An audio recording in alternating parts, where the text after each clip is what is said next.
So Uber, if you can remember, when they were challenged by the black taxi cabs in London as to being competitors to the taxi and ruining the taxi business, they said, well, we don't see ourselves as competitors to taxis. We see ourselves as competitors to Toyota. We don't understand why people should own cars. Well, that's clever, man. You know, then you start understanding what they're trying to do. And now they're starting to deliver more than just people who choose them. And by the way, they come to you. Isn't that clever? So you got your cell phone. I don't think we think through all of these things that are the brains behind successful businesses. So you used to run outside, and you know, even in London, which is deeply populated with cabs, you used to throw your hands up and hope you got the guy first, and they used to treat you like, you know, whatever. Now you go like, come to me. And within 4 or 6 minutes, Uber comes to you and comes and picks you up, man. That is so clever. And it's about, you know, going to your client, understanding your client's needs. And now they've worked out that there are other things which people would like to be brought to them. So they're going to start delivering stuff to you. You know, maybe the post office got to talk to them about that. The trouble with a lot of big firms, big established firms, is that they play catch up at a hell of a price. So I've just seen that Saudi Arabia, who are marginally dependent on oil, have just put $3.5 billion into Uber. I don't know what stake they got for that, but I can promise you they overpaid. Okay, because if you get into the game late, you're going to pay through the nose. And GM has just decided that maybe there are going to be, you know, electronic cars or whatever they've finally, driverless cars. I love the idea of a driverless car. And so they've just put $1 billion behind an idea which they could have started developing, you know, at hundreds of thousands of dollars. So be careful, you know, that you don't get in there late. I think banks could become irrelevant in a decade or so, maybe 2.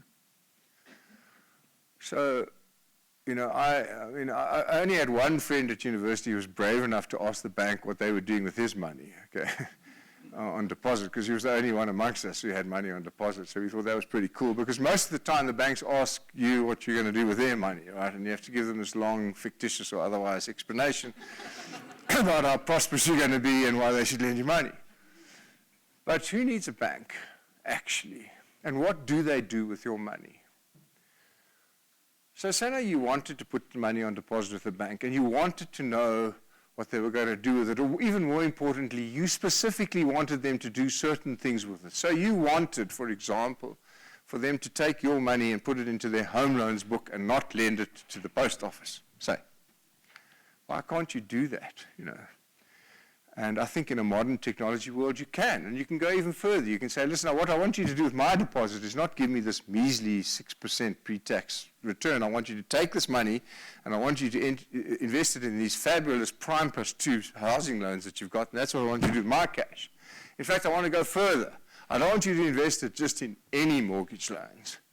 I want you to invest it in the mortgage loans on my street, because I know the people that live there and I can monitor their behavior. In fact, I can tell you what, I know that the guy next door, the fat sloth, he never leaves home, so he's never going to get robbed, so I want you to invest in his mortgage, okay? And so I'm exaggerating to make a point, but I think there's going to be massive disintermediation of the banks. You already start seeing that corporate credit is becoming a far more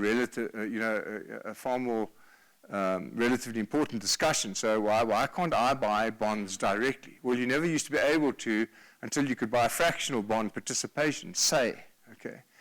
And so again, you know, if banks are going to survive, they're going to have to start coming to you and not asking you to go to them. And it's going to happen like that. They're going to come to you on your cell phone and ask you what you want.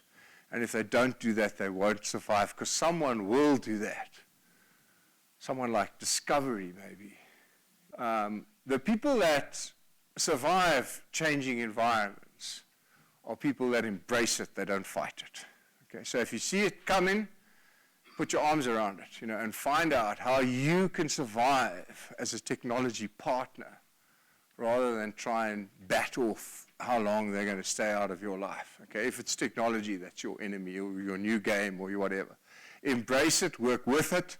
Jump in as soon as you see it coming. Get out of denial as soon as you see it coming. Start recognizing when your world is kind of changing and immediately get into it, because the second entry price is a huge multiple of the first entry price.